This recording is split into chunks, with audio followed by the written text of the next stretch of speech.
దేవుని వాక్యంలో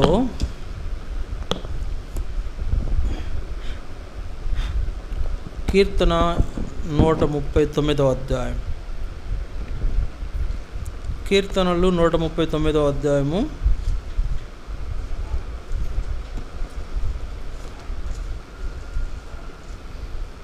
కీర్తనలు 139వ అధ్యాయము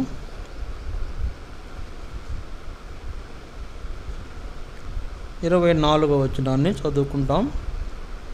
కీర్తనలు 139వ అధ్యాయము 24వ వచనాన్ని చదువుకుంటాం. లేకపోతే 23, 24 వచనాలు, 23, 24 వచనాలు చదువుకుంటాం. దేవా, నన్ను పరిశోధించి నా హృదయమును తెలుసుకొనుము, నన్ను పరీక్షించి నా ఆలోచనలను తెలుసుకొనుము. నీ ఆయాసకరమైన మార్గము నా యందున్నదేమో చూడుము, నిత్య మార్గమున నన్ను నడిపించుము. దేవా, నీ ఆయాసకరమైనది నా యందేమున్నదో చూడుము. ప్రభు ఈ మాటల ద్వారా మనతో మాట్లాడి ప్రభు భోజన పాత్రలో పాలు పొందినట్లు మనకు సహాయము చేసి సిద్ధపరచునుగాక. ఇక్కడ రాయబడిన ఈ మాటల్లో మరి నన్ను పరీక్షించు అని అంటున్నాడు ఒక భక్తుడు. దేవుడిని అడుగుతున్నాడు, నన్ను పరీక్షించు, నన్ను పరిశోధించు, నా హృదయము తెలుసుకో, నన్ను పరీక్షించి నా ఆలోచన తెలుసుకో, నీకు ఆయాసకరమైనది నా యందున్నదేమో చూడుము, నీకు ఆయాసకరమైన మార్గంలో నేనున్నానేమో చూడు, నన్ను నీ మార్గమున నడిపించు. కాబట్టి దేవుని యొక్క ప్రజలకు ఈ లక్షణము చాలా అవసరం. దేవుని ప్రజలకు ఈ లక్షణము చాలా అవసరం. చూడండి, ఇందాక మనం ఆరాధన వర్తమానంలో ఆయన మన యందు ఏ విషయాల్లో ఆనందించాలనుకున్నాడో ఆ విషయాలు మన కొరకు జరిగించాడు. ఇప్పుడు ఈ బలవర్తమానంలో మనలను ఆయన ఏం కోరుతున్నాడు, మనల నుండి ఆయన ఏం ఆశిస్తున్నాడు అంటే ఆయన మన విషయంలో ఆయన ఏం కోరాడో అదంతా కూడా మనం చూస్తూ వచ్చాము. అట్లా జరిగించి వచ్చినాడు, మనం చూసాం, ఆరాధించాం. ఇప్పుడు మన నుండి ఆయన ఏం కోరుతున్నాడు? మరి ఆయన మనకు ఎన్నో ఇస్తున్నాడు, ఎన్నో తీసుకుంటున్నాము. ఆయన మన విషయంలో మనం చూసి ఆనందించడం కొరకు ఆయన ఎన్నో త్యాగం చేసి మనకెంతో సమీపంగా వచ్చాడు. అయితే ఇప్పుడు ఆయన మనల నుండి ఏం కోరుతున్నాడో మనం తెలుసుకోవాలని ఆయన అంటున్నాడు. కాబట్టి అయ్యా, నా నుండి నువ్వు నాకు ఎన్నో ఇచ్చావు, నా నుండి నువ్వేం కోరుతున్నావు ప్రభువా అని అడగాలంటే ముందు నాలో నీకు ఆయాస్కారం ఏమైనా ఉందేమో చూడు, నన్ను పరీక్షించు, అసలు నేను ఎట్లా జీవిస్తున్నానో పరీక్షించు, నా యొక్క జీవితము లేకపోతే నా స్వభావము, నా నడక, నా మాటలు, నా ప్రవర్తన ఎలా ఉందో పరీక్షించు. అంటే మొదటి వచనంలో ఉంది చూడండి, 139 వచనం, యెహోవా, నీవు నన్ను పరిశోధించి తెలుసుకొని ఉన్నావు, నేను కూర్చుండుట లేచుట నీకు తెలియను, నాకు తలంపు పుట్టక మునిపే నీవు నా మనసు గ్రహించున్నావు, నా నడకను పడకను నీవు పరిశీలన చేసి ఉన్నావు, నా చర్యలన్నిటిని బావుగా తెలుసుకుని ఉన్నావు, మాట నా నాలుకకు రాక మునిపే నీకు పూర్తిగా తెలుసు. సరే, ఇంకేముంది అక్కడ? వెనుకను ముందును నీవు నన్ను ఆవరించి ఉన్నావు. వెనక ముందు ఉన్నావు, నేను తప్పించుకోలేను, ఇక తప్పించుకునే అవకాశమే లేదు. కనుక నన్ను పరిశోధించావు, నీకు అయిష్టమైంది నాలో ఏముందో దాన్ని తొలగించు అని ప్రార్థన చేస్తున్నాడు. కనుక నీ నిత్య మార్గము నన్ను నడిపించు, నీ యొక్క నీతి మార్గంలో నన్ను నడిపించు అని భక్తుని యొక్క ప్రార్థన. ఆ విధంగానే ఆయన తన జీవితాన్ని ధన్యకరం చేసుకుంటూ వచ్చినాడు. మన బ్రదర్ దావీదు, ఎవరు? మన పితరుడు, మన సహోదరుడు దావీదు తన జీవితాన్ని ఆ విధంగానే ధన్యకరంగా చేసుకుంటూ వచ్చినాడు. అంటే దేవుడిచ్చినటువంటి ధన్యత మన ప్రవర్తన ద్వారా చెడగొట్టుకునే వాళ్ళంగా ఉంటాం. దేవుడిచ్చినటువంటి ఆధిక్యతలు మన యొక్క విధానాల ద్వారా పాడు చేసుకునే వాళ్ళంగా మనం ఉంటాం. అందుకే నన్ను పరీక్షించు, నీకు అయిష్టమైనది ఏది ఉందో అది నాలో నుంచి తొలగించు. ఇలాంటి అనుభవంలో మనం వస్తేనే ఆయన కొరకు మనం యోగ్యముగా కొనసాగగలుగుతాం, లేకపోతే బలలో యోగ్యముగా చేయవేయగలుగుతాం. ఇలాంటి ఆధిక్యత మనకు అవసరం. ఇలాంటి ధన్యతలో మనం తీసుకురాబడాలి. ఈ రోజుల్లో దేవుడిచ్చేటువంటి ధన్యతలను చాలామంది దుర్వినియోగం చేస్తూ ఆ ధన్యతలను పోగొట్టుకుని అయోగ్యులుగా మారిపోతున్నటువంటి దినాలు. అందువల్ల దేవుడిని ఈ విధంగా మనం అడగాలి, అయ్యా నీకు అయిష్టమైనది నాలో ఏముందో దాన్ని తొలగించు. ఏం అయిష్టమైనవి ఉంటాయి? ఏమైష్టమైనవి ఉంటాయి? చూడండి, అక్కడే బైబిల్లోనే ఉంది. మనం కూర్చోవటము, మనం లేవటము, మనం తలంచడము అంటే ఆలోచించడము, మనం నడవటము, మనం పడుకోవటము, మన చర్యలు, మన మాటలు అన్నీ దేవుడు పరిశీలన చేస్తాడంట. మన మాటలను పరిశీలన చేస్తాడు, మన ప్రవర్తన పరిశీలన చేస్తాడు, మన యొక్క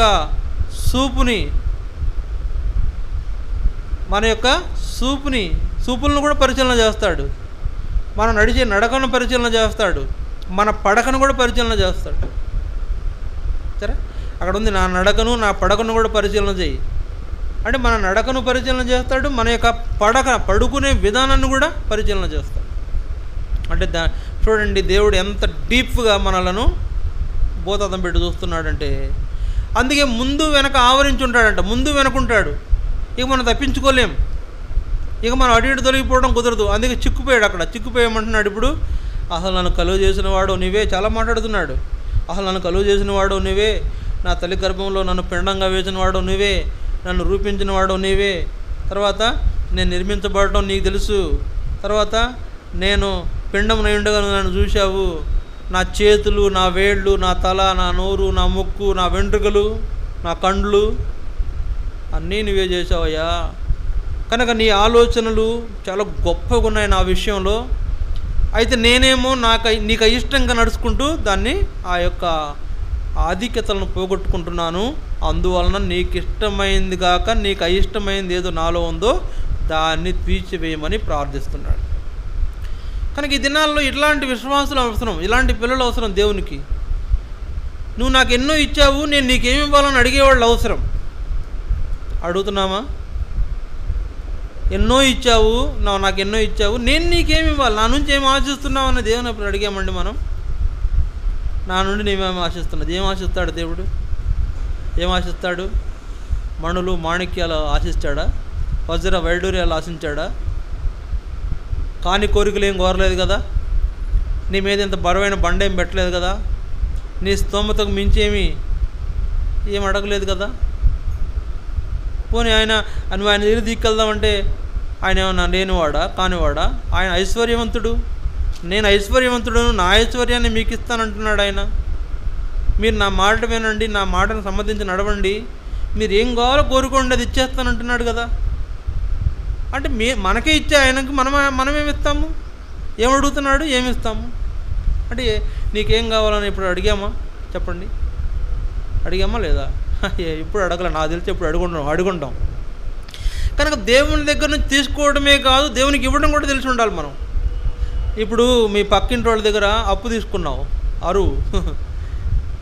ఎరువు అంటే అదే అందుకున్నావు, ఒక వస్తువు తీసుకున్నావు, ఒక ఉప్పు పప్పు తీసుకున్నావు, తిరిగి మళ్ళీ నీకు మళ్ళీ ఏం కావాలో చెప్పమ్మా, నాకు ఇంత మరి ఉప్పు ఇచ్చావు, నీకేం కావాలో చెప్పు అని నువ్వు ఇవ్వాలి. ఇవ్వగలిగేది సహజంగా ఉండేటువంటి మానవ లక్షణం. అందుకే మీరు ఏం మేలు పొందుతారో మీరు వారికి కూడా చేయాలంటాడు యేసుప్రభు. మీరు ఇతరుల నుంచి ఏం ఆశిస్తున్నారో అది మీరు వారికి కూడా చేసేవారై ఉండాలంటాడు అంటాడు యేసుప్రభు. అందువల్ల ప్రియులారా, దేవుడి దగ్గర నుంచి ఎన్నో పొందుతున్నాము, కానీ దేవునికి ఏమి ఇయ్యలేక ఉన్నాము. దానికి కారణం ఏంటి? మన పోకడ, మన నడక, మన విచిత్రమైనటువంటి జీవిత విధానం. మన జీవితానికి ఏంటంటే మనం ఒక హద్దులు అడ్డుబండలు పెట్టుకున్నాం. మీకు దీంట్లోకి ఎవడు రావడానికి లేదు. ఎవరంటే ఎవరన్నా వేరే వాళ్ళు రావడం అది వేరే సంగతి. అసలు నీ దేవుణ్ణి కూడా రానివ్వు, నువ్వు నీ హద్దుబాటులోకి దేవుణ్ణి కూడా రానివ్వు. అసలు నువ్వెవరో నాకు తెలియదు అన్నట్టు ప్రవర్తిస్తుంటావు. ఏంటి కారణం? నీ నడక, నీ పడక, నీ చూపు, నీ చర్య, నీ మాటలు, నీ బూతులు, నీ అబద్ధాలు, నీ మోసాలు, నీ గర్వం, నీ అహంభావం, నీ అవివేకం, నీ యొక్క హృదయంలో ఉన్నటువంటి అపవిత్రత ద్వారా దేవుణ్ణి కూడా సమీపించనివ్వు నువ్వు. దేవుడు నిన్ను చూడండి, మనం తప్పుదారిపోతూ ఉన్నప్పుడు దేవుడు అంట మనల్ని మంచిదారులు పెట్టడానికి చూస్తూ ఉంటాడంట. ఆయన మనల్ని మంచిదారులు పెట్టడానికి చూస్తూ ఉన్నా కూడా మనం తప్పుదారిని పోతానికి ఇష్టపడతాం. అదేమంటే అసలు నేను చేసింది అనుకున్నది ఇది జరిగి తీరాల్సిందే. నేను వెళుతున్న ఈ పని, లేకపోతే నేను చేస్తున్న ఈ పని నేను ఎట్టి పరిస్థితుల్లో చేసి తీరుతానంటే అర్థం ఏంటి? ఇంకెవడో దీంట్లో కలుగు చేసుకోవద్దు అంటే ఈవెన్ దేవుడు కూడా అవసరమైతే ఆయన నువ్వెవరు అనేటట్టు ఉన్నాం. అట్లా కాదండి. అట్లా ఉంటే మనము దేవునికి నువ్వేం కావాలయ్యా, నీకేం కావాలని కోరలేము. పోనీ ఆయన కోరింది మనం ఇవ్వలేము. మనం ఎట్లా ఉండాలని కోరుతాడంటే దేవుడు కొన్ని లక్షణాలు మన నుంచి ఆయన ఆశిస్తాడు. నువ్వు నాకేం మణులు తేవద్దు, మాణిక్యాలు తేవద్దు, వజ్ర వైడూర్యాలు అంతకంటే తేవద్దు, నేనే నీకోసం వజ్రాలు, వైడూర్యాలు, మణులు, మాణిక్యాలతో, సూర్యకాంతాలతో, నీళ్ళతో, ఎమరాల్డ్లతో, పక్షులు ఉన్నాయంట అక్కడ ఎమరాల్డ్. తర్వాత జాస్పర్ అంటే సూర్యకాంతాలంట. తర్వాత ఇలాంటి వాటితో నేనే నీకు ఒక నిర్మాణం చేసి పెడుతున్నాను, ఒక నగరం, బంగారు వీధులు నీకోసం నిర్మిస్తున్నాను, నేను నీ ఎన్ని ఇస్తున్నాను, నాకు ఏం వద్దు, కానీ నీకు ఇంత చేసి పెడుతున్నాను కాబట్టి నాకు అదేం వద్దు, నీ నుంచి నేను ఆశించేది ఒకటే. ఏం ఆశిస్తాడు? ఒకసారి ఊహించండి, దేవుడు ఆశిస్తాడు. ఏం ఆశిస్తాడు? మరే మా పరలోకంలో పచ్చిమిరకాయ బజ్జీలు దొరకగానే ఒక బజ్జీ తెచ్చి పెడతామంటాడా? ఇలాంటి ఆలోచన చేస్తాడా? అంటే ఇట్లా ఆలోచిస్తామా? లేకపోతే మా ప్రాంతంలో ఈ కూల్ డ్రింక్ మీరు తాగుతారే, కోలా డ్రింక్ తాగట్లేదు, ఒకటి సప్లై చేసుకోమంట అంటాడా? కాదు కదా. ఆయన మనకు జీవ జలములనిచ్చే దేవుడు, ఆయన మనకు అమృత దారాలను ఒలిగించిన దేవుడు మన కోసం. ఆయన మనకి ఇచ్చేవాడే కానీ మన దగ్గర ఏం పుచ్చుకునేవాడు కాదు. అయినా కూడా నేను అంటే ఆయనకు మనం ఏమి ఇస్తే బాగుంటుందో, లేదా ఎలాంటి విధానంలో ఉంటే మనం ఆయనకి ఏమి ఇవ్వగలుగుతామో కొన్ని సంగతులు మన ద్వారా దేవుడు కోరుతూ ఉన్నాడు. అందుకే కొన్ని వచనాలు కూడా దానికి మనకు ఆధారం ఉన్నాయి. దేవునికి ఏమి ఇవ్వాలో, దేవుని కోసం మనం ఏం చేయాలో కొన్ని వచనాలు ఆధారం ఉన్నాయి. చూడండి, దేవుని వాక్యంలో మనం కొన్ని సంగతులు చూస్తాం. మొదటిగా దేవుని వాక్యంలో దయచేసి చూడండి. మొదటిదిగా దేవుడు ఏం కోరుతాడు మన నుండి అంటే కీర్తనలు 100వ అధ్యాయం. కీర్తనలు 100వ అధ్యాయము 7వ వచనం, 6వ వచనం చూడండి. 6వ వచనం, కీర్తనలు 101వ అధ్యాయము 6వ వచనం. నా యొద్ద నివసించున్నట్లు దేశములో నమ్మకస్తులైన వారిని నేను కనిపెట్టుచున్నాను. నా యొద్ద నివసించున్నట్లు దేశములో నమ్మకస్తులైన వారు కావాలంట ఆయనకు. దేవుడు ఏం కోరుతున్నాడంటే మన నుంచి మొదటగా మీరు నాకు నమ్మకమైన వారుగా ఉంటే చాలని కోరుతున్నాడు. మనం ఎట్లుంటాం? అపనమ్మకస్తులం. మనం ఎట్లుంటాం? తిరుగుబాటుదారులం. మనం ఎట్లుంటామంటే ఆయన మాట విననటువంటి వాళ్ళం, అవిధేయులం. కాబట్టి దేవుడు మనల నుండి ఏం కోరుతున్నాడు అంటే నమ్మకత్వాన్ని కోరుతున్నాడు. మీ యొక్క అంటే మన జీవితాల్లో ఆయన కొరకై నమ్మకస్తులుగా మనం ఉండాలని ఆయన కోరుతున్నాడు. నమ్మకస్తులంటే పొందిన మేలును మర్చిపోనివాడు, పొందిన ప్రతి ఉపకారానికి ప్రత్యుపకారము చేసేటువంటి వాడు, లేకపోతే పొందినటువంటి మేలుకు లేకపోతే పొందినటువంటి సహాయానికి కృతజ్ఞతగా ఉండేటువంటి వాడు. అయ్యా నువ్వు నాకు ఫలానా విషయంలో సహాయం చేసినావు, నేను నీకు ఏ విషయంలో నీకు పని చేయగలను అనేటువంటి నమ్మకస్తులైనటువంటి వారి కొరకు కనిపెట్టుచున్నాడు.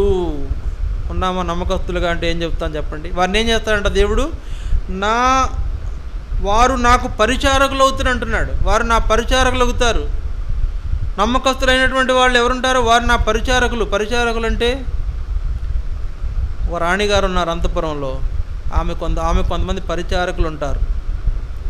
ఏమంటారు వాళ్ళని? పరిచారకురాండ్రు అంటారు అనుకోండి. అంటే ఆమెకు సపర్యలు చేసేవాళ్ళు ఉంటారు. ఆమె అసిస్టెన్సీ ఏం కావాలో అది వెంటనే అందించేటువంటి వాళ్ళు, ఆమె పనుల్లో సహకరించేవాళ్ళు. ఆమె ఏదైనా పని చేసినప్పుడు ఆ పనుల్లో వాళ్ళు ఆమెకు సహాయం చేసే వాళ్ళు ఉంటారు రాణిగారి దగ్గర.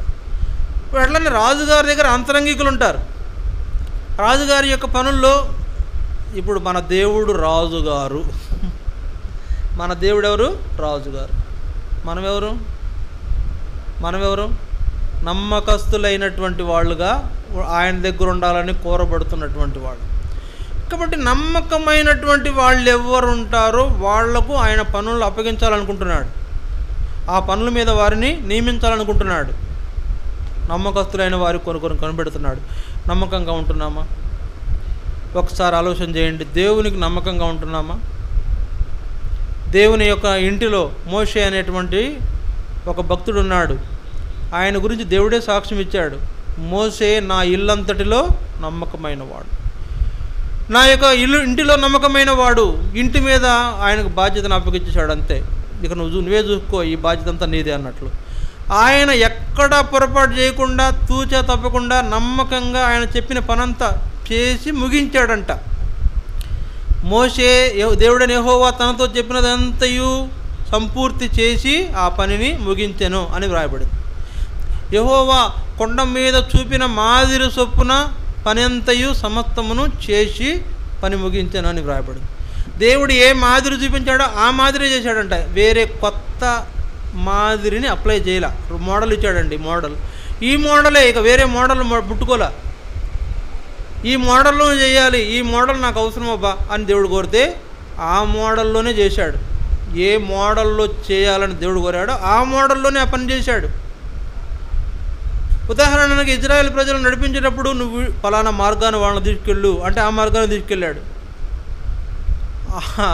దేవుడు అన్నాడు, మీరు నేను చెప్పిన మార్గంలో వెళ్ళండి అంటే పాపం వెళ్ళంగానే 3 దినాల ప్రయాణం తర్వాత వాళ్ళకి ఏం ఎదురైంది? ఎర్ర సముద్రం ఎదురైంది. మోషేకి తెలుసు, ఆ వాతావరణం తెలుసు. ఆ రోడ్లో ఎన్నోసార్లు ప్రయాణం చేశాడు. అంతకుముందు ఐగుప్తు నుంచి పారిపోయినప్పుడు పారిపోలా, ఆ బాటలోనే పోతున్నాడు. తెలియదు ఆయనకు, ఇటు కాదురా నాయన, అటు వెళ్తే మంచి మార్గం ఉంది రండి అని అటు తీసుకెళ్ళా. ఆ బ్రదర్స్, మీకు తెలియదు, నేను ఇంతకుముందు వచ్చాను, ఇంతకుముందు ప్రయాణం చేశాను, ఆ రోడ్డు బాగుంది, మనకు పదండి అటు పోదామని అటు తీసుకెళ్ళా. దేవుడు అన్నాడు ఇటే వెళ్ళాలి, ఇటే తీసుకెళ్ళంటే అటు తీసుకెళ్తే అక్కడ ఎర్ర సముద్రం అడ్డుపడింది. కనుక అంటే తనకు తెలిసినటువంటి ఆ యొక్క అంటే తన తంత్రాన్ని ఉపయోగించాల, తన విద్యను ఉపయోగించాల. దేవుడు ఏం చెప్పాడో అది చేశాడు. అలాంటి నమ్మకస్తులు దేవుడికి ఈరోజు కావాలి. దేవుడు ఏం చెప్పాడో అది చేసే నమ్మకం. నువ్వేం చేయాలనుకుంటున్నావు అది దేవునికి వద్దు. నువ్వు చేయాలనుకుంటున్నటువంటిది దేవుడు కోరట్లేదు, నిన్ను కోరట్లేదు. నువ్వు చేయాలనుకున్న దాన్ని దేవుడు నిన్ను కోరట్లేదు. అందుకే ఇది సామాన్యమైన విషయం కాదు, దైవీకమైన క్రమం ఈ సహవాసంలో. అందుకే నేను చెప్తున్నాను కదా, ఎవరిని పడితే వాళ్ళని ఏది పడితే అది చేయనివ్వరు. అయ్యా బ్రదర్ నాకేం పని చెప్తారు చెప్పండి అని అడిగి, ఆయన అడిగి, సేవకుడిని అడిగి, ఆ సేవకుడు ఏం చెప్తాడో ఆ పని చేయాలి. అది మనకి ఇంకా అలవాటు కాల. అదేంటి, దాన్ని ఏమంటారు? అపనమ్మకత్వం. నీ సొంత తలంపు, నీ విధానాలు ఇక్కడ వద్దు. దేవుని విధానాలను చేసే నమ్మకస్తులు కావాలి. నమ్మకస్తులు అంటే ఎవరు చెప్పండి? నమ్మకస్తులు అంటే ఎవరు? రాజుగారు అనుకుందాం. రాజుగారు మరి నేనేం పని చేయాలంటారు, నాకేం పని అప్పగిస్తారని అడిగేవాడే నమ్మకస్తుడు. రాంగానే తీసుకొని నేను ఏదో చీపురు తీసుకొని గుడి చేస్తానంటే కాదండి, అది కాదు. అదేంటంటే తన సొంత విధానాన్ని అప్లై చేస్తున్నాడు. కనుక నిజంగా నమ్మకమైనటువంటి పని వాళ్ళు ఎవరంటే ఆ రాజుని సంప్రదించి రాజు ఏం చెప్తాడో ఆ పని చేసేవాళ్ళు. దేవుడు ఏం చెప్పాడో అదే చేశాడు మోషే. వేరే తనకు తెలిసిన విద్యను ఉపయోగించలేదు. సకల విద్యలు తెలుసు, ఎట్లా వీళ్ళని నడిపించాలో, ఎట్లా దారిలో పెట్టాలో కూడా తెలిసినోడు, మామూలుడు కాదు ఆయన. ఎందుకంటే ఐగుప్తు సైన్యాన్ని పరిపాలించాడు. ఐగుప్తు సైన్యము చేత అంటే ఈయన అదుపులో ఆ సైన్యం ఉండింది ఒక కాలంలో. అటువంటి రాజతంత్రం తెలిసిన వాడే, యుద్ధ విద్యలు తెలిసిన వాడే, అయినా కూడా తన తంత్రాన్ని అక్కడ ఉపయోగించలేదు. దేవుడు ఏం చెప్పాడో అదే చేసిన నమ్మకస్తుడు. మనం అలా ఉంటామా? ఎట్లా పడితే అట్లా చేసేది కాదండి. ఎట్లా పడితే అట్లా చేసేది కాదు, ఏది పడితే అది చేసేది కాదు. దేవుని చిత్తం ఎరగాలి. అది నేను చేయాలా వద్దా, చేయకూడదా, చేయొచ్చా చేయకూడదా, ప్రభువా నీ చిత్తం ఏంటి, నన్ను చేయమంటావా చేయొద్దంటావా, చేయమంటే చెయ్యి, అదే నమ్మకత్వం. చేయొద్దన్నా కూడా చేసావంటే అది అపనమ్మకత్వం. మరి నేను చేయకపోతే దాన్ని ఎవరు చేస్తారని నువ్వు అనుకోవచ్చు. ఆయన చూసుకుంటాడు, అది ఎవరు చేస్తారో ఎవరితో చేయించుకోవాలో ఆయన చూసుకుంటాడు. ఆయన పనిని ఆయన ఎవరితోనైనా చేయించుకుంటాడు. నేను చేయకపోతే ఆయనకు దిక్కు లేదన్నట్టుగా నువ్వు ఉండకూడదు, అది అపనమ్మకత్వం. ఆయన చిత్తము లేదా ఆయన చెప్పినట్టు చేయటమే మోషే చేశాడు. కనుకనే దేవుడు అన్నాడు, అతడు నా ఇల్లంతట్లో నమ్మకం, మీలాంటోడు కాదు, నా ఇల్లంతట్లో నమ్మకమైన వాడు అని దేవుడు సాక్ష్యం ఇచ్చినాడు ఒక వ్యక్తి, మోషే అనేటువంటి వ్యక్తి గురించి. అలాంటి సాక్ష్యం మనకుందా? నమ్మకంగా ఉంటున్నామా దేవునికి? అలా నమ్మకంగా నివసించి అంటే ఆయన ఎదురు నివసించే వాళ్ళలో దేశంలో నమ్మకస్తులైన వారి కొరకు దేవుడు కనపెడుతున్నాడు అంటే, అయ్యా నేను నమ్మకంగా ఉన్నాను అని చెప్పగలిగే ధైర్యం మనకుందా అంటే ఉందా లేదా? ఉండాలంటే ఏం చేయాలి? నమ్మకంగా ఉండాలి. ఇది మొదటి సంగతి. రెండో సంగతి చూడండి, యెషయా గ్రంథం 6వ అధ్యాయము 8వ వచనం. యెషయా గ్రంథం 6వ అధ్యాయం 8వ వచనం దయచేసి చూడండి. యెషయా గ్రంథం 6వ అధ్యాయము 8వ వచనం. 6:8. అప్పుడు నేను ఎవరిని పంపేదను, మా నిమిత్తము ఎవడు పోవునని ప్రభువు చెలవీయగా వింటిని. అంతటా నేను, చిత్తగించుము, నేనున్నాను, నన్ను పంపుమనగా. ఇక్కడ రెండో సందర్భం మనం చూస్తున్నాము. దేవుడు అడుగుతున్నాడు, మా నిమిత్తము ఎవడు పోవును, మా నిమిత్తము ఎవడు పోవును, మా నిమిత్తము ఎవడు పోవును. ఇప్పుడు అడుగుతున్నాడు దేవుడు ఎవరు వెళ్తారు అని. ఇంతకుముందేమో ఆయన మనం అడగాలి, ఆయన చెప్పింది చేయాలి, అదే నమ్మకత్వం. ఇప్పుడు అట్లా కాదు, ఆయన అడుగుతున్నాడు మా నిమిత్తం ఎవరు పోతారు అంటే ఇప్పుడు మనం ఏం చెప్పాలా? నేను పోను వాడిని చూసుకుంటావా? అప్పుడు ఏం చెప్పాలంటే నేనున్నాను నన్ను పంపు అనేటువంటి వాళ్ళు కావాలి.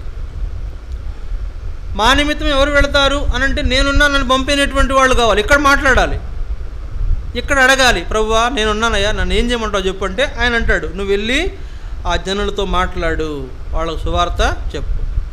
అన్ని జనులతో మాట్లాడు, వాళ్ళతో మాట్లాడు, వాళ్ళకు సువార్త ప్రకటించు. నీవు ఎట్లా పవిత్రమైన వాడుగా చేయబడినావు అట్లా వాళ్ళు కూడా పవిత్రమైన వాళ్ళుగా చేయబడినట్లు వాళ్ళకు సువార్త ప్రకటించు. సువార్త ప్రకటించడానికి దేవుడు ఎవరిని పంపాలని, నేను ఎవరిని పంపాలని అని అడుగుతుంటే నేను ప్రకటిస్తాను నన్ను పంపు అనేటువంటి వాళ్ళు కావాలి దేవునికి. ఉన్నారా? వాక్యం సువార్త ప్రకటిస్తున్నారా? సువార్త అంటే ఏంటో తెలుసా? అసలు సువార్త ప్రకటించేటువంటి అంత సువాసన మనలో ఉందా? మనలో దుర్వార్త పెట్టుకొని ఇతరులకు సువార్త ప్రకటిస్తావా? మనలో దుర్వార్త పెట్టుకుని దుర్వాసన పెట్టుకుని ఇతరులకు సువాసన, వారి నాలో మంచి వాసన వస్తుంది పీల్చుకుంటావా? మనలో దుర్వాసన కొడుతుంటే వాడేట తెలుసుకుంటాడు? వాడిలో ఉన్న దుర్వాసన పోవాలంటే మనలో సువాసన రావాలి. వాడు మంచి వార్త వినాలంటే ఆ వార్త మంచి సువార్త మనలో ఉండాలి ముందు. ఒక ఆమె సువార్త అని పేరు, కానీ ఆ నోడంతా దుర్వార్తలే, ఒక మంచి మాట మాట్లాడదంట. అట్లా ఉంటున్నారు చాలామంది ఇట్లా దినాల్లో. కనుక మా నిమిత్తము ఎవరిని పంపాలని, ఎవరు వెళతారు అంటే నేను వెళతాను నన్ను పంపు అనేటువంటి వాళ్ళు కావాలి ఈ దినాల్లో. పలానా పని ఉంది వెళ్దాం వస్తారా అంటే ఈరోజు కుదరదబ్బా, పని ఉంది ఈరోజు పని ఉంది, ఇంకో రోజు చూద్దాం, ఇంకో రోజు ఏ రోజు? అది నువ్వు ఏదో రోజు నిర్ణయించుకుంటా రోజు, ఆ రోజు కాదు. దేవుడు అన్నాడు ఈ రోజు నువ్వు పో అంటే ఆ రోజు నువ్వు పోయే అనుభవం నీకుందా అని కోరుతున్నాడు దేవుడు. సువార్త ప్రకటిద్దాం రండి అంటే వచ్చేవాళ్ళు ఎంతమంది? సువార్త ప్రకటిద్దాం రండి అంటే వచ్చేవాళ్ళు ఎంతమంది? దేవుడు ఈరోజు అడిగాడు, ఈరోజే సువార్త ప్రకటించాలి వెళ్దాం రా అన్నాడు. నేను అంటాను ఈరోజు నాకు సెలవు లేదు రేపు వస్తానంటావా?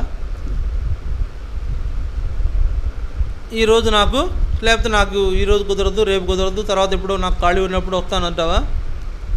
అంటామా?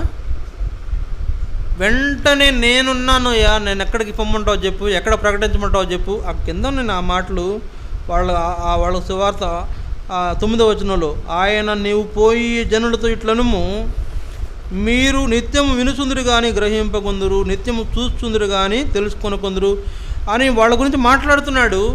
అనేకుల అన్యజనుల కన్నులు మూయబడిన ఈ దినాల్లో సువార్తను వింటున్నారు కానీ గ్రహించట్లేదు. సువార్తను వినేటువంటి చెవులు వాళ్ళకు లేవు, సువార్తను గ్రహించుకునేటువంటి హృదయం వాళ్ళకు లేదు. వాళ్ళ మధ్యకి నేను పంపించాలనుకుంటున్నాడు. అంటే ఎవరు వాళ్ళు? గ్రహించలేని వాళ్ళు ఎవరు? మనసు హృదయం కఠినపరుచుకున్న వాళ్ళు, మూర్ఖులు. ఇంకో మాట ఏమన్నాడు?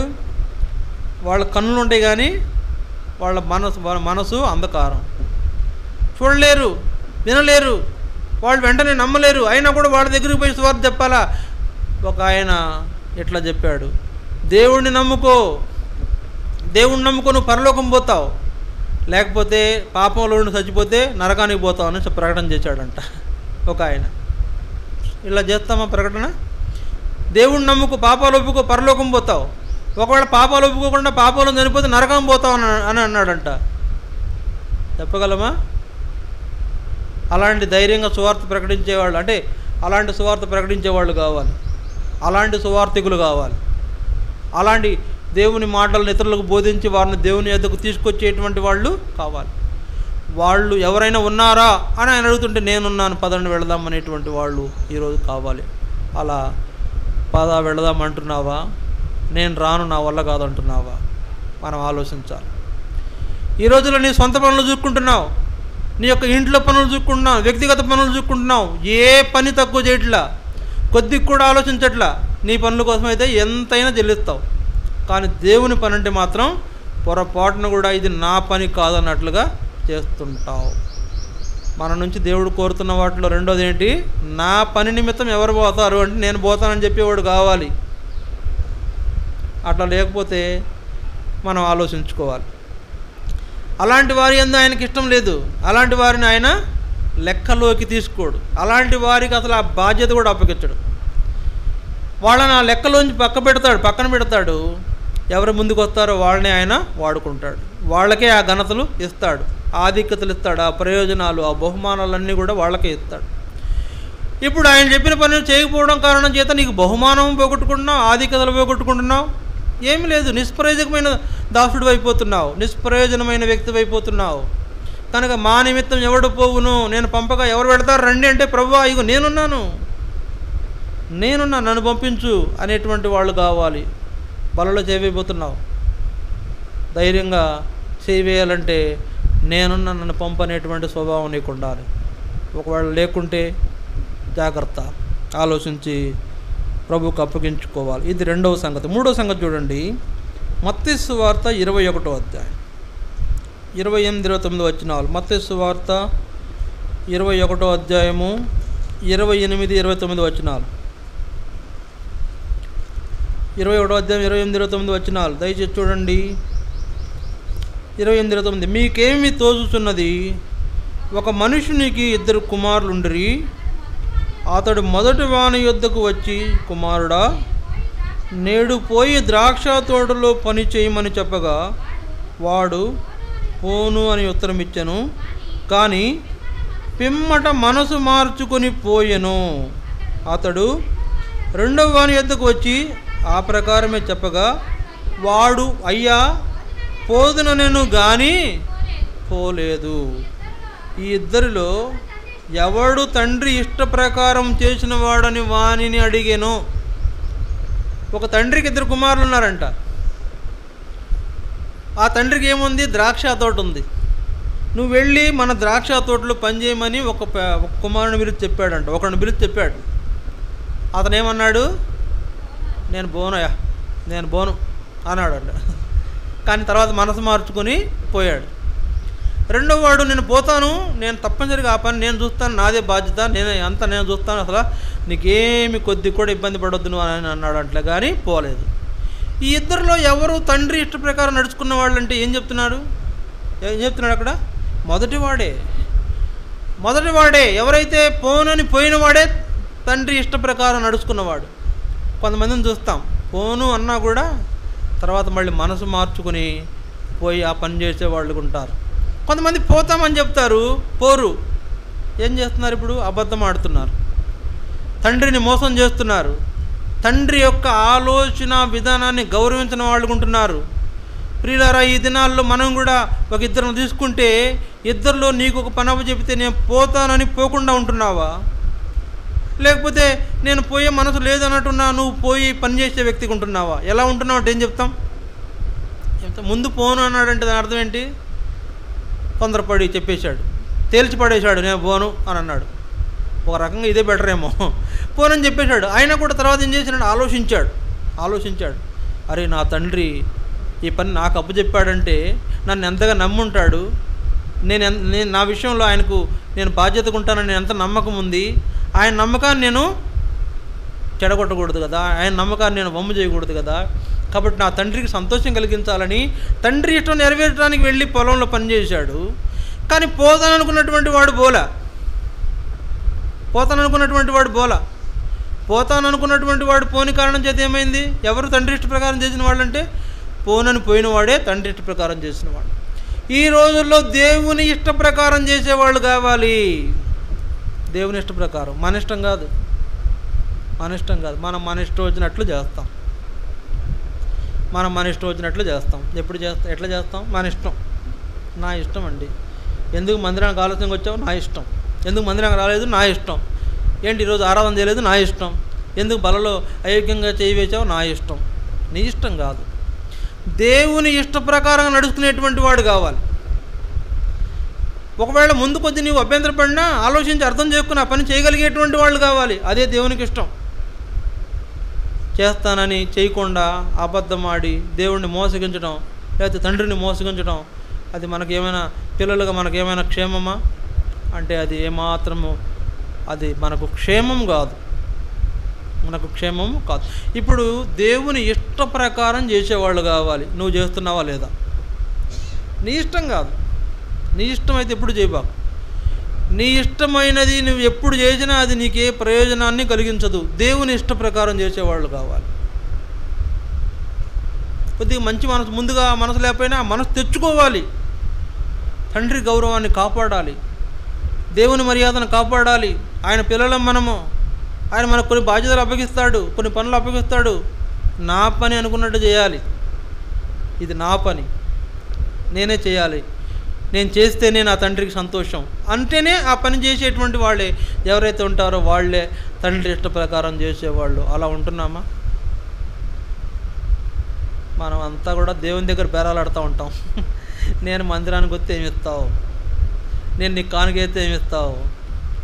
ఎవరికి కావాలంటే నీ కానుక? ఎవరికి కావాలి నీ కానుక? ఎవరికి కావాలి నువ్వు మందిరానికి రావడం రాకపోవటం? నీ కోసం, నీ ప్రయోజనం కోసం, నీ మేలు కోసం, నీ భవిష్యత్తు కోసం, నీ కుటుంబ సౌఖ్యం కోసం, నీ ఆరోగ్యం కోసం, నీ ఆర్థిక ఇబ్బందుల కోసం, నీ కష్ట నష్టాల కోసం నీవు దేవుణ్ణి పట్టుకొని బ్రతిమలాడుకోవాలి. నువ్వేంటో నీ దగ్గరికి వస్తే ఏం చేస్తావు అని అడుగుతున్నాం ఇవాళ దేవుణ్ణి మనం. నీ దగ్గరికి వస్తే ఏమిస్తావు నాకంటే ఏంటి దాని అర్థం? అయ్యా నువ్వు నాకు ఎన్నో ఇచ్చావు, నేను నీకు ఏమి ఇవ్వాలయ్యా అని అడిగేవాళ్ళు కావాలండి దినాల్లో. నిన్న ఒక సందర్భం చెప్తా, ఇది చెప్పాలనిపించింది నాకు. నిన్న ఒక సిస్టర్ నాకు ఫోన్ చేశారు, పరిశుద్ధమ్మ గారు ఫోన్ చేశారు. పరిశుద్ధమ్మ గారు అంటే లాజరు వాళ్ళ అమ్మగారు. ఆమె అంటే చాలాసార్లు ఇలా జరిగింది. మళ్ళీ నిన్న కూడా ఒక స్పెషల్గా అనిపించింది నాకు, ప్రత్యేకంగా అనిపించింది. ఏంటంటే ఫోన్ చేశారు, ప్రార్థనలో ఉన్న సమయంలో ఫోన్ చేశారు. తర్వాత నేను మళ్ళీ చెప్తే నాతో మాట్లాడారు. ఏంటంటే అన్న ప్రైజులాడన్నా, ఎవరికి ప్రైజులాడమ్మా, బాగున్నారా? బాగున్నాం. ఓకే, అది మేము మారుమనసు పొంది బాప్తిస్మం తీసుకున్న రోజు కదా, అది మాకు మంచిగా మీటింగ్ పెడుతున్నారంట కదా, భోజనాలు ఏర్పాటు చేయాలి. మరి ఎంత అవుద్దో నేను కొంత మనీ దేవుని పని కొరకు ఇస్తాను. ఇది కావాలి. చూడండి ఎంత సంతోషపడిందంటే, నాకు ఉద్యోగం ఉండటం వల్ల నేను రాలేని పరిస్థితి అయినా కూడా మీరు ప్రార్థన చేయండి, నేను రావడం కోసం వస్తాను, ఎట్లయినా వస్తాను. ఒకవేళ రాలేకపోతే కూడా మరి నా కోసం ప్రార్థన చేయండి. అయితే నేను ఈ భోజనాలకు నా నిమిత్తంగా ఇదిగో అని ముందుకొచ్చిందే అలాంటి వాళ్ళు కావాలి. దేవుని పనుల కొరకై సమర్పించుకునే వాళ్ళు కావాలి. కొద్ది కష్టమే, ద్రాక్ష తోటలో పని అంటే కష్టమే. ద్రాక్ష తోట అంటే ఏంటి? దేవుని మందిరమే. ద్రాక్ష తోట అంటే దేవుని మందిరమే. దేవుని మందిరంలో కొన్ని ఇబ్బందిగానే ఉంటుంది. అటు మన పనులు చూసుకోవాలా, ఇటు మళ్ళీ ఈ పనులు చూడాలా, ఇష్టపడి చూడాలా, కష్టంగా కాదు. మీరు రండి, ఈ తీపురు దిక్కుని తొడవండి, మీరు రండి, ఈ పాత్రలు కడగండి, రండి, సాపలేండి, ఇది కాదు. నా పని అన్నట్టుగా చేసేవాళ్ళు కావాలి. అది దేవునికి ఇష్టం. అలాంటి ఇష్టమైనటువంటి ఆయన ద్రాక్ష తోటలో లేదా ఆయన మందిరంలో పరిచారకులుగా మనం ఉంటున్నామా, ఉండట్లేదా అంటే ఆలోచన చేయండి. ఉంటే మంచిదే, ఉండకపోతే తప్పును ఎవరైనా రైట్ అంటారా? తప్పును ఎవరు భుజాన ఎక్కువరు కదా. తప్పే. చిన్నవాడు చేసినా పెద్దవాడు చేసినా తప్పే. అది చిన్న తప్పైనా పెద్ద తప్పైనా తప్పే. పాపానికి చిన్నదని పెద్దదని భేదం లేదు. చిన్న పాపం చేసినా పెద్ద పాపం చేసినా ఒకటే శిక్ష, అది మరణం. పాపము వలన వచ్చు జీతం మరణం అన్నాడే కానీ చిన్న పాపానికి కొరడా దెబ్బలు, పెద్ద పాపానికి మరణం అని ఏమన్నా అన్నాడు దేవుడు? అనలేదు కదా. పాపం వలన వచ్చు జీతం మరణం. అది చిన్న పాపమైనా పెద్ద పాపమైనా మరణం. మనం నష్టపోతాం. అలా ఆలోచించకుండా నువ్వు అయా ద్రాక్షవనం అంటే నీ మందిరంలో పని నువ్వు చెయ్యి అని అన్నావు కాబట్టి ఇదిగో నేను చేస్తాను, నీకు ఇష్టమైంది, నీకు ఇష్టమైన కార్యము అందుకే నేను చేస్తాను అనేటువంటి వాళ్ళు దేవునికి కావాలి. ఇది 3వ సంగతి. 4వ సంగతి చూడండి, మత్తయి సువార్త 7వ అధ్యాయం. మత్తయి సువార్త 7వ అధ్యాయం దయచేసి చూడండి. 7వ అధ్యాయము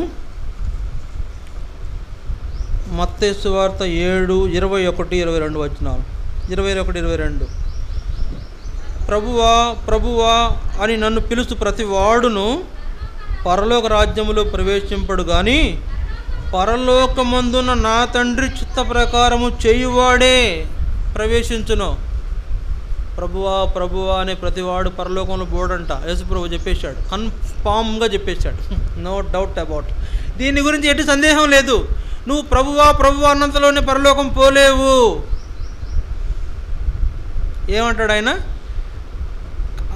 ప్రవేశింపలేడు కానీ పరలోకమందున నా తండ్రి చిత్త ప్రకారము చేయువాడే ప్రవేశించును. దేవుని చిత్తము చేస్తున్నామా లేదా? ఇంతకుముందు మనం చూసిన విషయంలో దేవుని ఇష్ట ప్రకారం చేసేవాళ్ళు కావాలి. ఇప్పుడు దేవుని చిత్తమును జరిగించే వాళ్ళు కావాలి. దేవుని చిత్తాన్ని జరిగించేటువంటి వాళ్ళు అందరికీ ఆ ఆధిక్యత ఇవ్వబడదంట. అందరికీ అంటే ప్రభువా ప్రభువా అన్నటువంటి ప్రతివాడికి ఆ ఆధిక్యత పొందలేడు. దేవుని చిత్త ప్రకారం జరిగించేటువంటి వాడే. అందుకే ఏమంటున్నాడు కింద భాగంలో 22లో, ఆ దినమందు అనేకులు నన్ను చూసి ప్రభువా ప్రభువా మేము నీ నామమున ప్రవచింపలేదా, నీ నామమున దయ్యములను వెళ్ళగొట్టలేదా, నీ నామమున అనేకమైన అద్భుతములు చేయలేదా అని చెప్పుదురు. అప్పుడు నేను మిమ్మును ఎన్నడూను ఎరుగను, అక్రమము చేయువారులారా నా యొద్ద నుండి పొండని వారితో చెప్పు.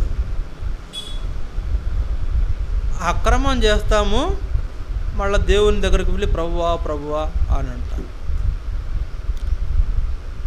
ఎన్నిసార్లు ప్రార్థన చేస్తాం, ఎన్నిసార్లు దేవా దేవా నన్ను కాపాడు, నన్ను కరుణించంటాం, యేసయ్యా నన్ను కాపాడంటాం, దేవా నన్ను జ్ఞాపకం చేసుకొని మనం ప్రార్థన చేస్తాం. అయితే అట్లాంటి వాళ్ళకు పరలోకంలో ప్రవేశము లేదు.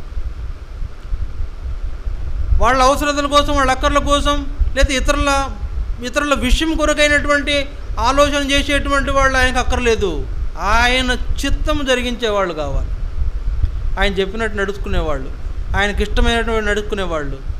తర్వాత ఆయన పనికి ఎవరు పంపిస్తామంటే నేను పోతాను అనేటువంటి వాళ్ళు, ఆయనకు నమ్మకస్తులైనటువంటి వాళ్ళు ఎవరుంటారో వాళ్ళు ఆయన చిత్తం జరిగిస్తారు. నా చిత్తమును జరిగించువాడే పరలోకములో ప్రవేశించును అని అంటున్నాడు. ప్రార్థన చేస్తాము, వాక్యం చదువుతాము, లేదా వాక్యం వింటాము, మంచిది. ప్రార్థన చేస్తాం, నేను చేరను నేను అంటలా, ప్రార్థన చేస్తాం. ప్రభువా దేవా యెహోవా యేసయ్యా నువ్వే నువ్వే నువ్వే అంటాం. నేనేం కాదనలా, నిజమే. అదే నోటితో ఇంకా ఎన్నో అంటాం, అనకూడని మాటలు అంటాం, శాపవచనాలు మాట్లాడతాం, దూషణ మాటలు మాట్లాడతాం, అబద్ధాలు మాట్లాడతాం, అపవిత్రతమైన మాటలు మాట్లాడతాం, బూతులు మాట్లాడతాం. అది దేవునికి ఇష్టం లేదు. ప్రభువా ప్రభు అని ప్రార్థన చేస్తావు, నీకు ఇష్టం వచ్చినట్టు మాట్లాడతావు, తర్వాత వాక్యం కూడా చదువుతావు, లేకపోతే వాక్యం చూస్తావు, అక్కడ అదే ఇంకోటి కూడా చూస్తావు. ఏంటది? లోక వార్తలు కూడా చూస్తావు. లోక వార్తలకు ఎక్కువ సమయం కేటాయిస్తావు. దేవుని వాక్యంలో రాయబడింది, నా మాటలు కాదండి. లోక వార్తలు చెప్పుకున్నటువంటి వాళ్ళు దేవునికి సంతోషం కలిగించలేరు. చూడండి, యెహెజ్కేలు గ్రంథం 56వ అధ్యాయం. యెహెజ్కేలు గ్రంథం 56వ అధ్యాయం, 57వ అధ్యాయం, 58వ అధ్యాయం, 58వ అధ్యాయము 13వ వచనం. నా విశ్రాంతి దినమున వ్యాపారము చేయకుండా నాకు ప్రతిష్ఠిత దినమనియు నీవు ఊరకుండిన ఎడల విశ్రాంతి దినం మనోహరమైనదనియు యెహోవాకు ప్రతిష్ఠిత దినమనియు ఘనమైనదనియు అనుకుని దాన్ని ఘనముగా ఆచరించిన ఎడల నీకిష్టమైన పనులు చేయకయు వ్యాపారం చేయకయు లోకవార్తలు చెప్పుకొనకయు ఉండిన ఎడల నీవు యెహోవా యందు ఆనందించెదవు. ఏమన్నాడండి? లోకవార్తలు చెప్పుకొనక ఉన్న ఎడల, నీకిష్టమైన పనులు వ్యాపారాలు చేయక ఉన్న ఎడల నీవు యెహోవా యందు ఆనందించదు. లోకవార్తలు ఎక్కువ చూస్తాం మనం. బైబిల్ చదువుతాం, బైబిల్ వింటాం, వాక్యం వింటాం. అదే టైంలో లోకవార్తలు కూడా చూస్తాం. అంటే న్యూస్ వాళ్ళు ఎలా ఉన్నా చెప్పమంటారా? ఈ రోజుల్లో వార్తలు ఎలా ఉన్నా చెప్పమంటారా? అన్నీ బూతులే. వార్తలన్నీ బూతులే. ఏంటి వార్తల్లో బూతులు? అక్రమాలు, అన్యాయాలు. ఈరోజు ఉదయం లేవగానే 1:15 లేచాను నేను. లేవగానే నాకు వెంటనే ఇజ్రాయెల్ దేశం గుర్తొచ్చింది. వెంటనే ఆ ఫోన్ తీసుకునే వార్తలు చూశాను. వార్తలు చూస్తే తెల్లవారుజామున ఇజ్రాయెల్ మీద ఇరాన్ దేశం దాడి చేసిందని వార్త వచ్చింది. అంటే ఇజ్రాయెల్ దేశం మీద, దేవుని ప్రజల మీద శత్రువు దాడి చేస్తున్నారనే వార్త చూసినప్పుడు చాలా హృదయం భారమైపోయింది. వెంటనే ప్రార్థన చేసిన, దేవా ఎట్లయినా ఇజ్రాయెల్ దేశాన్ని కాపాడు. ఇట్లాంటి అనుభవం మనకు ఉంటుందా? అబ్బే, అది అక్కర్లే. ఎవడు ఎట్లున్నాడు, వాడు ఎట్టున్నాడు, వాడు ఎట్ట చేస్తున్నాడు, వీడు చేస్తున్నాడు, వాళ్ళ మనం కూడా చేద్దాం, ఇట్లాంటి ఆలోచన చేస్తున్నాం. తైతక్కలు, తర్వాత అనేకమైన విషయాల మీద దృష్టి పెడుతున్నాం. కానీ దేవుని ప్రార్థన పైన, వాక్యం పైన, ఆయన చిత్తంలో నిలిచి ఉండి జరిగించే వాళ్ళంగా మనం ఉంటుంది. అందుకే మీరు మీకు ఇష్టమైన పనులు చేయకయు లోకవార్తలు చెప్పుకొనక ఉండిన ఎడల మీరు యెహోవా యందు ఆనందిస్తారు.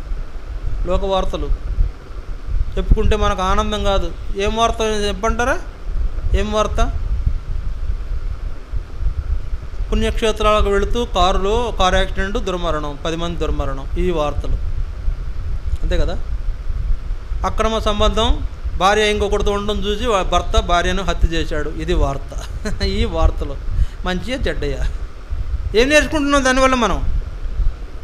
కనుక ఇలాంటి దుర్మార్గపు వార్తలకి ఎక్కువ టైం ఇస్తున్నాము. అది దేవుని చిత్తం కాదు. అందుకే ఏమంటున్నాడు యేసు ప్రభు? మీరు నా తండ్రి చిత్త ప్రకారము చేస్తే మీరు ప్రవేశిస్తారు. నా తండ్రి చిత్తం చేసేవాళ్ళు కావాలని కోరుతున్నాడు యేసు ప్రభు. ఇది 4వ. 5వ చూడండి, మత్తయి సువార్త 25వ అధ్యాయం. మత్తయి సువార్త 25వ అధ్యాయము దయచేసి చూడండి. మత్తయి సువార్త 25 ఒక మాట మనం చూద్దాం. మత్తయి సువార్త 25:21 వచనం. అతని యజమానుడు బడా మంచి నమ్మకమైన మంచి దాసుడా, నీవు ఈ కొంచెంలో నమ్మకముగా ఉంటివి, నిన్ను అనేకమైన వాటి మీద నియమించదను. నీ యజమానుని సంతోషంలో పాల్పొందు. చూడండి, ఇక్కడ 5వది మనకి ఏం జ్ఞాపకం చేయబడుతుంది? నీవు ఈ కొంచెంలో నమ్మకంగా ఉన్నావు. ఏ కొంచెంలో? అప్పగించబడిన పని చేసే దాంట్లో నీవు ఈ కొంచెంలో నమ్మకంగా ఉన్నావు. ఈ కొంచెమే ఎంతంట? కొంచెమే అప్పగించాడు. ఎక్కువేం భారం పెట్టలేదే, బరువు పెట్టలేదే, నువ్వు చేయలేని పని ఏం పెట్టలేదే, నువ్వు చేయలేనిది, నీకు బరువు అయింది, భారమైంది ఏం పెట్టలే నీ మీద. తేలికైన పని పెట్టాడు. ఆ తేలికైన పని చేసి బడా మంచి నమ్మకమైన దాసుడా అనిపించుకుంటున్నామా, లేదా చెడ్డవైన సోమరి దాసుడా అనిపించుకుంటున్నామా? అంటే ఏం చెప్తాం? ఎవరు మంచి నమ్మకమైన దాసులు? ఆయన ప్రభు వస్తాడేమో అని కనిపెట్టుకుని ఉండిన బుద్ధిగల కన్యకలు. ప్రభు కొరకు, ప్రభు ఎప్పుడు వస్తాడో అని ఎదురు చూసే బుద్ధిగల కన్యకలు. అందరిలాగా వాళ్ళు నిద్రపోతారు, అందరిలాగా వాళ్ళు కూడా ఉంటారు, కానీ కనిపెట్టుకుని ఉంటారు. ఎప్పుడు వస్తాడో ఆయన ఎదుర్కోవాలి, ఆయన కలుసుకోవాలి అని కనిపెట్టుకునేటటువంటి బడా నమ్మకమైన మంచి దాసుడా అని పిలువబడుతున్నవాడు. నమ్మకమైన మంచి దాసుడా. ప్రియులారా, ఈ దినాల్లో బడా అని అనిపించుకుంటున్నామా? బడా అంటే ఏంటో తెలుసుగా? బడా మంచి నమ్మకమైన దాసుడా అంటే గొప్ప నమ్మకం చూపించేటువంటి దాసుడు. ఇక ఆ వ్యక్తి ఎంత గొప్పగా నమ్మదగిన వ్యక్తి అంటే కొంచెం ఇచ్చినా కూడా గొప్పగా పనిచేసేటువంటి వాడు. కొద్దిగా చిన్న పని అప్పచెప్పినా ఎక్కువగా చక్కగా చేసి చూపించేవాడు. పని చిన్నదే కానీ చేయాల్సిన దానికంటే మించి చేసి, నేను కొద్దిగా పని అప్పచెప్పాను కదబ్బా, నువ్వు ఇంత చేసేసావు అన్నంట వాడిని చాలా బాగా చేసావని మెచ్చుకుంటాం. కనుక కొద్దిగా పనే, ఇచ్చేది చిన్న పనే, దాన్ని మనం ఏం చేస్తున్నాము నమ్మకంగా చేస్తున్నామా లేదా అంటే ఏం చెప్తాము? వాళ్ళని అంటున్నాడు మంచి నమ్మకమైన దాసుడు. ఒకవేళ అలా నమ్మకంగా లేనటువంటి వాళ్ళకి ఇవ్వండి బిరుదు కూడా ఉంది అక్కడ. చూడండి అక్కడ 25వ అధ్యాయం, మత్తయి సువార్త 25వ అధ్యాయము 26వ వచనం. అందుకు అతని యజమానుడు వానిని చూసి సోమరివైన చెడ్డ దాసుడా, ఏమన్నాడండి? సోమరి, ఆ కొద్ది పనిని చేయలేకపోయినాడు, ఆ చిన్న పని అప్పగించిన చిన్న పనిని చేయలేకపోయినాడు, సోమరివైన చెడ్డ దాసుడు అంటున్నాడు. కింద 30వ వచనంలో చూడండి, 30వ వచనంలో, మరియు పనికి మాలిన ఆ దాసుని వెలపుటి చీకటిలోనికి త్రోసివేయుడి, అక్కడ ఏడుపును పండ్లు కొరుకుటయు ఉంటుంది. చూసారా? చిన్న పని అప్పగించిన చిన్న పనిలో నమ్మకంగా లేనటువంటి వాడు, ఈ చిన్న పనిలో నమ్మకంగా లేనటువంటి వాడు ఎవరంట? సోమరి అయిన చెడ్డదాసుడు. సోమరి అయిన చెడ్డదాసుడా, పనికి మాలినోడా, నా మాట కాదండి, అక్కడ ఉంది పనికి మాలినోడు. ఈ పనికి మాలినోడిని బయట నెట్టేయండి అని అనిపించుకుంటున్నావా? మంచి నమ్మకమైన దాసుడు రా నా పక్కన కూర్చో అనిపించుకుంటున్నావా అంటే ఏం చెప్తారు? ఏమనిపించుకుంటున్నాం దేవునితో? ఇది అనేది మనుషులు కాదు, ఇది అనేది మనుషురీతిగా కాదు. దేవుడు ఈ మాటలు వాడుతున్నాడు, ఈ పదాలు వాడేది దేవుడు. ఇందాక కూడా ఆయన చిత్తం జరిగించిన వాళ్ళ గురించి అన్నాడు, అక్రమము చేయువారులారా మీరు బయటకి ఉండి అన్నాడు. ఇక్కడ చూస్తున్నాము ఈ పనికి మాలిన వాడిని దిక్కెళ్ళి బయటకు నెట్టాడు. అక్కడ ఏముంటుందంట? పండ్లు కొరుకుట, ఏడుపును పండ్లు కొరుకుట ఉంటుందంట. కనుక ఎలాంటి వాళ్ళంగా మనం ఉంటున్నాం? ఇప్పుడు ఈ వర్తమానంలో మనకు ఇవ్వబడినటువంటి సందేశం ఏంటంటే, ఆయన మనకు ఎన్నో ఇచ్చాడు, మనం ఆయనకి ఏమి ఇవ్వగలుగుతున్నాం, మనం ఆయన కోరినట్లు ఉండగలుగుతున్నామా లేదా అనేది మనకు ఇవ్వబడిన ప్రశ్నలో 5 విషయాలు మనం చూసాం. 5 విషయాలు. ఏం విషయాలు? మొదటిగా నమ్మకమైన వారి కొరకు ఆయన కనిపెడుతున్నాడు, నమ్మకంగా ఉంటున్నామా లేదా ఆయన పనుల్లో, ఆయన పరిచర్యలో.